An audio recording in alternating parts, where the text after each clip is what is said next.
Well, Graham, it's a big day for your horse. How excited are you about the challenge that it's now, at last, you're going to get a crack at the Dubai World Cup? Yeah, I mean, it's exciting. I'm pretty anxious, to be honest. You know, it's 24 hours away, so you've come a long way. You just want everything to go well in the next 24 hours. And in a way, you want your horse to prove his worth, don't you? Because he's obviously a Kentucky Derby winner, and you almost sort of say, right, now this will be a great moment in his career.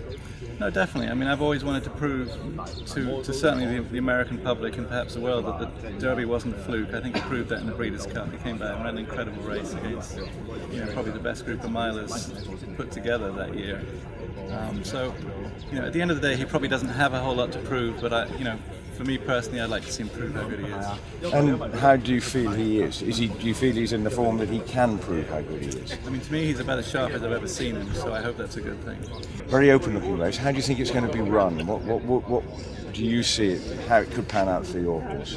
I think my horse is pretty adaptable. He needs to break well from the outside. If he doesn't break well, it's going to hurt him a little bit, I think. So, Royal Delta's certainly shown plenty of speed this year, but so had Game on Dude, and he didn't find himself on the lead last year. So it's a little bit hard to tell how it's going to unfurl. I mean, there've been paceless races in the last few years, but I think my horse can lay handy if they go slow, or if there's a good pace, he'll be in the middle of the pack.